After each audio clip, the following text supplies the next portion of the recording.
Deloitte's AI Forum 2025 India. In real time, transforming with AI.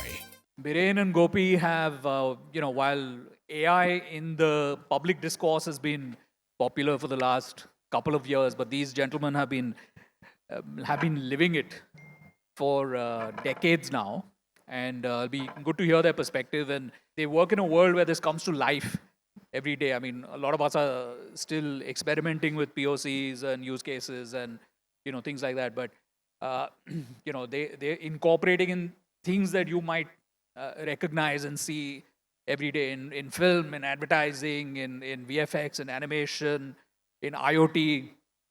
Biren, of course, has been an evangelist of this space of the media and entertainment sector for many, many years. I've known him for a long time. And, in addition to,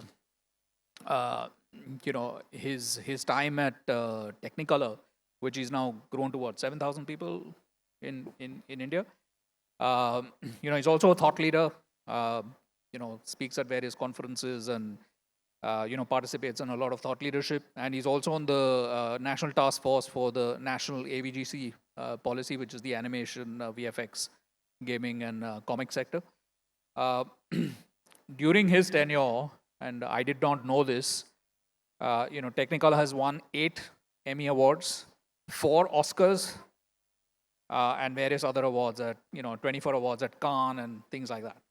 And Gopi, of course, is, many of you may know him, is actually the former CTO of Tata Sons. If I start to read his degrees, we might, be here for longer than 30, 40 minutes. So, and also serves on several boards, including Bosch, Asian Paints, ICICI Securities, is an investor, is an advisor to NASSCOM, So, storied gentleman, that's the summary of it. But, let me just open, and we're here to talk about really how AI is being used to enhance creativity. I mean, some of us, we've all been on those Instagram reels where, someone says, oh, replace the face and, you can transform, your photographs and your videos and all that. But AI is really democratizing creativity. And that's something we want to talk about in this session. Before I launch into the questions, Biren, why don't I, let you open with a few words. And I know we have a video as well, and then we'll go to Gopi after that. Good afternoon, everyone, and it's wonderful to be here at an AI event. We're going to make this about stories. We're going to make this about content. We're going to make this about the things that every one of you are a part of.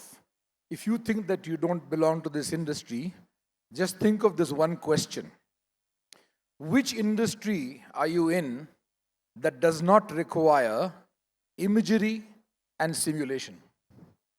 Imagery and simulation actually gets kind of invented and for 20, 30, 50 years in the space of media and entertainment, and usually then finds its way to doing other things equally important, like discovering a COVID vaccine or making an Airbus fly more aerodynamically. But those tools and technologies have usually emerged from the content creation space. And I want to keep this to the level of understanding that the stories we're going to talk about, the technology we're going to talk about, are at the heart of human experience. So just to open it up, when Lion King was done, some 40 years back with 2D, there were certain technologies that were used at that time. And then when it was done again about 8 years back, it used a completely CG, 3D. It was done entirely by us using no camera at all. In fact, it was done first within VR, and then it was done, in the way that you saw it. And some of you would have seen Mufasa on screen right now. In 2.5 weeks, it's crossed about $500 million. And that has been done only 8 years later using completely different tools and technologies. So I'm going to come to the heart of this discussion later. But basically, the 5 or 6 dimensions that I'm going to explore with you and show you a video as well are AI as a creative collaborator, AI as a a way to break the existing creative barriers. AI as a way, as the topic said, that remixes to create innovation, because all innovation comes from taking one or two things and making a third and a fourth thing. And finally, to actually debunk this whole theory of the scare of AI and what it can do and cannot do and what will happen as a result of it. And one of the things that I would like to just put up front here is that I'm not really worried about the job part of it or the disruption part of it. I'm only worried about one thing in AI, which is that it shouldn't take away empathy. Because actually what will happen if you make everything very transactional and automated is that the human touch of creating empathy, which is the heart and source of learning, of development, of innovation, of collaboration, of teamwork, and everything that happens, with the power of connecting people with each other, that should not go away. And I think that's the only thing I'm scared about. So I just wanted to open with that. I also want to delayer this very simply for you. And what I'd like to do is to tell you that every frame that you see in movies and in television, so we are very lucky as a company. The Technicolor Group has 4 brands. Number one, many of you work in companies that we work for. We create 2,500 global advertising, commercials, and experiential pieces annually. And that gives us a play with AI for years and years, including Gen AI, because the iteration of an idea, the iteration of a script, etc., saves many man-days of work. And by the way, when we create something, for example, if we were to create an ad film for Deloitte, it's not their IP. They don't care about the film. It's a promotion used for an event. Bang, it's gone. Whereas if we create a movie, which we do for film and television for Disney, they would not allow, Hollywood does not allow AI at this point of time, because they're not sure that the data source that we use will be clean and will not cause them copyright issues. Games is a very different piece. So the lens that we bring to you, we're very lucky. We're a little bit like Deloitte, right? We get paid to learn. Okay, we work with clients, they give us briefs, we innovate with those briefs, and we create something out of it. So I'm going to start by making this simple for you by showing you a video and then telling you what of those are already hugely influenced by AI and where this will be completely, going into another dimension. So can I please have the lights down and play the video? If you can see it behind me, I'll step aside if I have to. Yeah.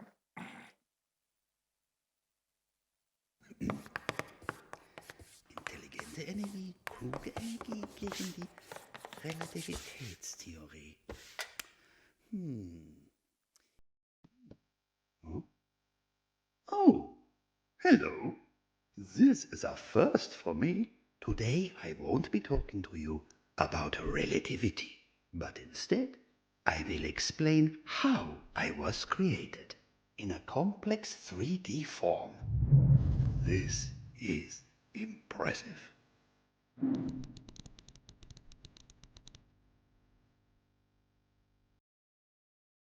Yes, hi, my name is John Garossi. I'm my agent.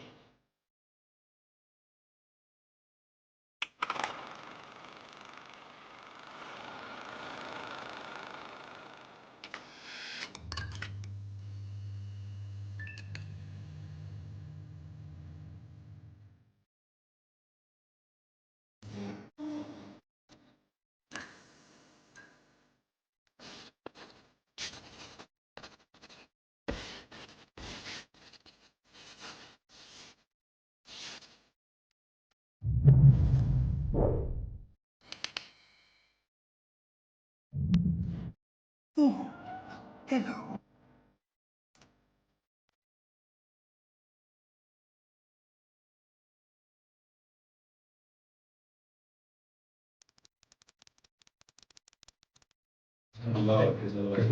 Oh, damn.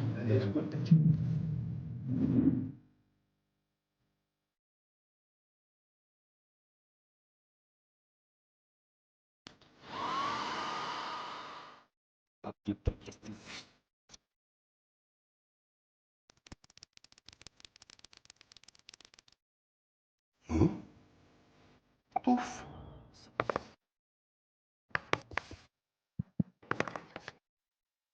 It was a simple 2-minute ad for smart meters in London where Einstein's in a bathroom on Instagram. But the point being made is that when you looked at creating the extraordinary, you use intelligence, both human intelligence and machine intelligence. I prefer to call it augmented intelligence because that's what we're doing in the giving the power to the artists. So very simply, I try to put down over here a few things that will happen in each of those steps. You know, everything starts with a 3D model, no matter whether you're doing this for edutainment or you're doing this for R&D, etc. And this whole asset creation of making the model and the texture, etc., of creating the topology, all of this will be, you know, automated in a way that will create a lot of possibilities for people that are even amateurs. If I go to the texturing that you saw, and texturing is modeling is like sculpting, texturing is like painting. So all this UV mapping and the things that we do to create all those tones will actually become much easier with AI. Animation, which is quite complicated. And animation is really acting. But here you're seeing, you saw motion capture there just for the face.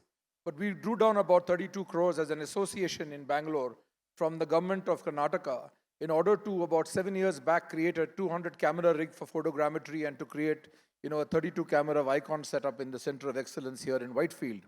And we've done several movies, we've done several projects with people from all over the world that actually just use the motion capture in order to import that action into a creature or into something else. So whether it was Varun Dhawan, Boy to Wolf, or whether it was Leo, the Tamil movie, or any of those actually have been done, over here quite easily. And there's a lot of physics involved in this animation as well, as also, creating the in-betweens for the action. So the other part is rigging. So when you create something like that, you build in controls so that, when 20 or 50 or 100 people use Einstein's face, the smile will be the same, and the movements and the internals, he will somersault the same way, he'll walk the same way, and so on and so forth.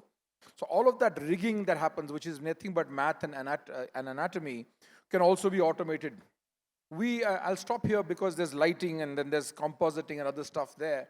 So when you look at the 12 or 14 components that make up the graphics chain, the production value chain of creating all the imagery that you see, each of these have a possibility of being augmented by an intelligence that I'm sure you're going to hear about in far deeper technical tones than I can ever imagine, because Gopi is going to be talking to you about that.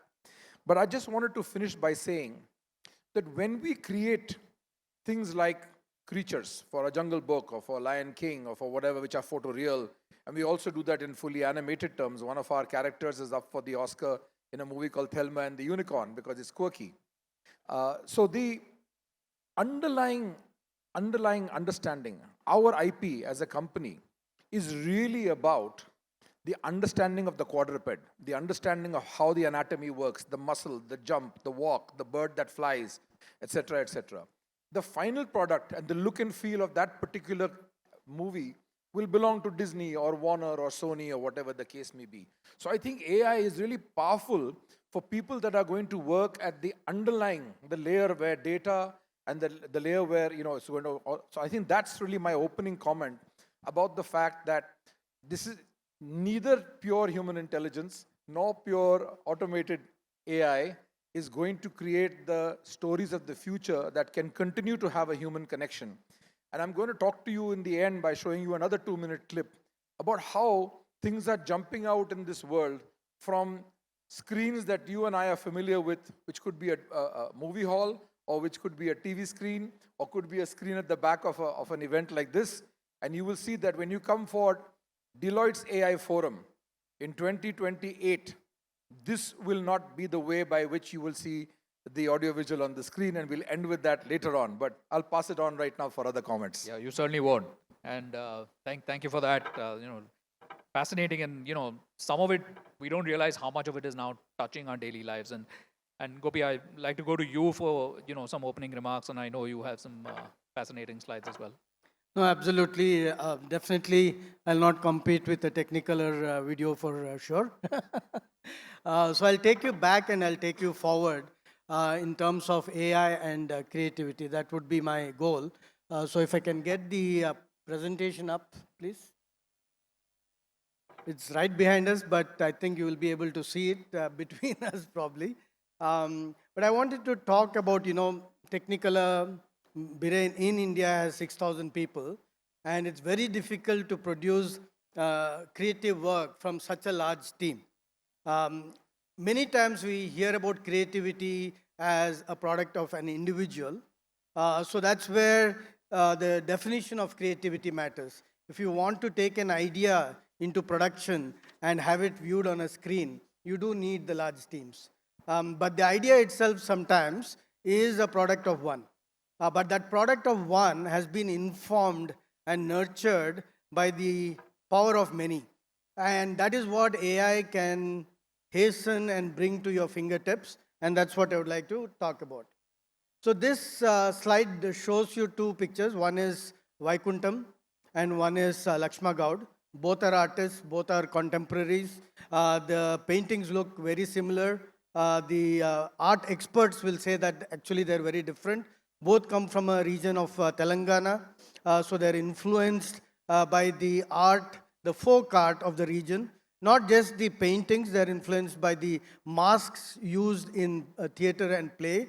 So they both have been influenced similarly. They've also probably been influenced by Jamni Roy from Bengal, who also used folk art. But the critical thing to note is that, like even others mentioned before, and Biren also emphasized, creativity, and that's Margaret Boden's statements, you can get there by combining ideas, combining thoughts of how art is produced. You can explore a space. So if you're looking at folk art, you can explore that space. You can explore an animation space. And it can be transformational. So when we talk about cubism or modern art, or you're going one after the other, then you are transforming. And that transformation, the scale of transformation can be what you can imagine it to be. Another way of looking at how do you create, and this is again a writer, author, Kostler, who talked about how do we go about creation. It works in technical fields as well as in creative fields. You load the mind, you defocus, and be receptive to the ideas. But how about if AI gives you those right brain ideas automatically at your fingertips? And like somebody else again said, you still will be the person who will pick the best idea to take further. So summing it up, one of the things that we need to address on any discussion on AI is AI going to take over everything? And then what is the role of humans? And the answer is it is not. The human intelligence is very complex. IQ and EQ, all of you will know about. Hand quotient, the ability to learn by working with your hands, is about building your creativity. BQ is bacterial quotient, the creativity which comes with all the bacteria which is in your system. You'll be surprised there is a contribution there as well. So the questions around emotion and creativity will still remain, but they are fast disappearing. You talked about empathy. Emotion cannot be programmed. You can program it to react like somebody else reacted in similar situation before, but is that emotion? I don't think so. So emotion and creativity are closely tied. So that's where the last bastion of human existence as far as creativity will be, but that is great in my mind because that is the pure creativity which will be left for us to do. Just show you some examples of where AI plays a role. You can take a low resolution video and make it high resolution. So we're talking about earlier the fact that you need significant amount of bandwidth and hence carbon footprint to transmit video. You can transmit a very low resolution video and make it high resolution. You can take nighttime video and make it look like daytime. So again, if your schedule is such that you ran into the night but you have to make a daytime video, you can do that. But this is actually a rear view camera for a car, and you can see that the video can be made more comfortable for your parking purpose, which is what is happening here. You can insert an ad intelligently by understanding everything which is happening on the screen. So if it is a movie about, not movie, an ad or an video about travel, then you can recognize that and put the appropriate video in, which has got to do with the suitcase and food and so on. You can look into the visual content, which is to say that I'm not just looking at the titles and genres, but I can look at the video itself and find similar videos for recommendation. You can write poetry. The poetry was written by me in Hindi, but the translations you don't need to do. The pictures are produced again using AI. All of you can do that readily. You can create music, if you can pump up. Yeah, and you can do it by just feeding in the lyrics to AI, and it will produce the appropriate video for it. We'll move on. So I just wanted to share a few thoughts. There is a lot more behind it. But again, this image, this artwork was produced by AI. It was a photograph of two of my colleagues. They were standing apart, but for art, it brought them together. So you can do a lot with AI, and each movie is a collection of frames. So each frame can be created the way you want it to. Fascinating. And, this is what I was saying, that a lot of these tools, as they get people, I mean, the democratization of creativity, I think is something that will be fascinating to watch as we go ahead. So Gopi, let me address the first question for you. Earlier I said that, you worked in the field of AI for decades now. So, it'll be interesting, I think, for us to hear, while we have become familiar with it or started to, really get into it in the last couple of years. But can you walk us through some of the evolution of this field and some of the inflection points you've seen that really have brought us to where we're here today? Yeah. No, absolutely. So I've been working with AI and with neural networks, which is the current form of AI from 1990. That gives you my vintage. And from an evolution standpoint, I think the most significant evolution as far as the place we are here today comes from hardware. So it is the ability of the hardware in small footprints to do large tasks, which previously was not possible. So the GPUs which came into force and the large compute which became available was the first place of inflection. It happened about 8 years ago. And then there were few algorithmic changes. So the neural networks that we worked with, the neural networks that they're there now, there's hardly any difference. So we worked with what are known as multi-layered perceptrons in 1990s. Today we call them deep neural networks. Same thing, more layers. But we also have come up with something called a convolution neural network, which removes the need to extract features. We were doing it because we couldn't give whole images, whole videos to a process. It would just fail. So that was the second part of the inflection, which happened about 5 years ago. And also then there are transformer networks which have come about now, which is all the large language models and so on and so forth use transformer networks. Those use two deep neural networks, and that happened in the last 2 years. So that is the evolution. We are at a point where it's just taken off, and it's very exciting to be in the field because every day you wake up and there is something new happening. So Biren, next question for you. Now, clearly we all talk about, AI as a productivity enhancer, as a, creativity enhancer.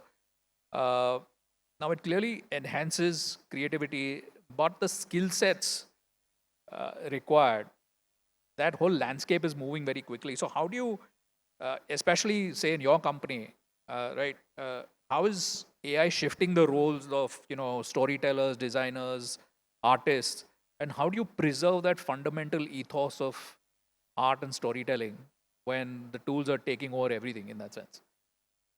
So I'd like to answer this not as technicolor, but just generally, let's just take India, because I think we heard a lot of comments in the opening 2 sessions. So for the benefit of this room, if you looked at the value chain of animation or visual effects, it starts with, a film getting delayered, rotoscopy takes place, etc., and then it goes all the way to a final composite. And I think the point that Gopi was making about the human eye, how does a person in a company like ours go from being a junior artist all the way to being a supervisor? Because the tools are the same, the technology is the same, but the aesthetic is the way in which his or her eye develops in order to be able to supervise the other 10, 100 or 1,000 people that work with them. The answer to your question lies here, that while AI will accelerate creativity, it will then allow the artist to focus on the vision and the quality output rather than the grunt work. So India has always been labeled as a kind of, we do the back-end work here, we do the simple work here, etc., etc. Now what's happening is that when we do that, and by the way, India does, if you look at the last 5 years, and last year is a bit of an exception because of Hollywood being, in a decline mode, but India was doing around 70% of the globe's rotoscopy.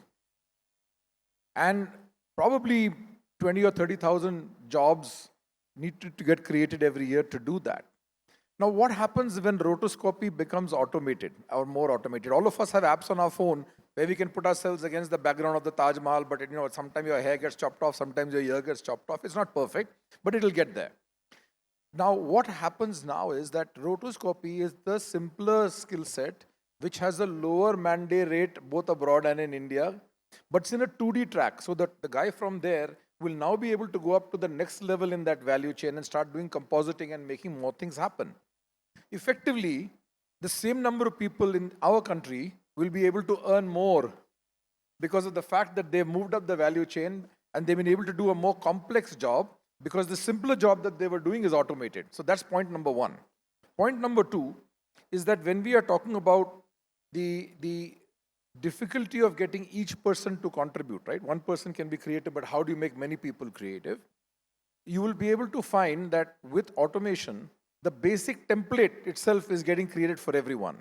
But when we create a large movie and where I say 2,000 people work on it or 1,000 people work on it, everyone has a role because everyone's to create, by the way, in a big movie, 1 second of animation from one artist could take between 3 and 5 days. If that becomes 2 days, wonderful. I mean, it's good for everyone. You'll still need that person to be able to produce that.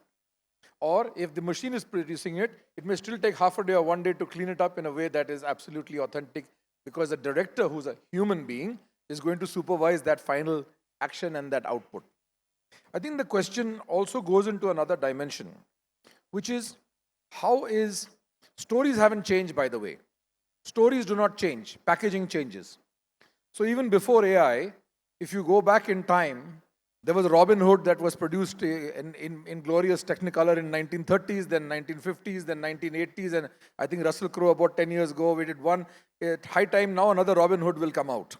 So he's the same guy. He's an outlaw who does good things for poor people, right? Story won't change. But the way in which you package it will change.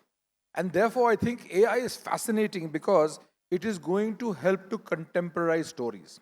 In a country like India, where we don't have the huge money through distribution that the world has over somewhere else, you will be able to find that the story, you will not have to go back. I have huge respect, for example, the fabulous comics of Amar Chitra Katha. But I think what doesn't happen in India is to see how the same story gets told in the 70s, then 90s, then 10 years from now and 20 years from now. But AI will enable that to happen because the cost of doing that through human labor, illustration is very, very complex, right? And so you will be able to find that we'll go from paintbrushes to pixels. I think that journey will be transformed. And I say one thing to all of us here, it's not only how we created that AI will change, it is how we will see it that AI will change. So I think we're going to, at this point, just show you a little bit about how museums have changed, what have we done in the Tate. How many of you here have heard about the Sphere in Las Vegas? Can you raise your hands? The big dome? Almost everyone. So we did the opening imagery for the Sphere. We've done about 12 or 14 projects thereafter. Last month, we launched Chanel's new perfume on the outside of the Sphere. Do you know what that screen is like? It is 480,000 square feet of LED. 480,000 square feet of LED. 17,000 people sit inside. The height of the dome, you can fit the Statue of Liberty in it. And because it is so far away from you, because you're such a large number of people, the resolution is 17K. So we have to stitch an image that's around you for 17K. And that's what I was referring to. When we come back here and we are called by Deloitte to the AI Forum in 6 years, this entire hall will be a screen. In fact, this year's Deloitte US partner meeting was in the Partner meeting was in the Sphere. And I attended, the HP event in the Sphere, where the opening concert was there with Jensen and everyone else. So you are going to see that all of us, no matter who we are no longer teenagers or adults or senior citizens. We're all going to be screenagers. And AI will become the tool by which not only will we create for you, but you will create for yourself. And the next video shows that everything from creating an image, if you can't draw, doesn't matter. You will see a lady there wearing a headband. She's watching a painting or she's watching the Deloitte conference. And you will see that art is created by her brain waves. And I'm going to show that to you before we go to the next step, if I may. So Okay, yeah. Can we have video number 2, please? Which is the experiential reel. Yeah. With the volume.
like it.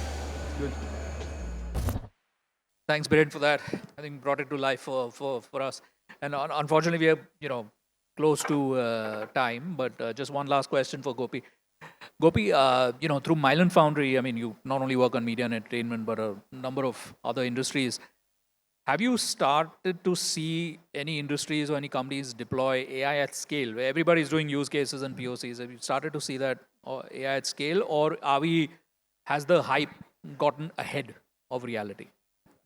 No, definitely at this point of time, there is hype, and we need to acknowledge that. At the same time, the interesting thing is where it has really impacted for past several years are businesses which are serving the consumer. So if you look at Facebook, or if you look at security, where face recognition is required, pretty much that's been AI for quite some time, and it is scaled up very well.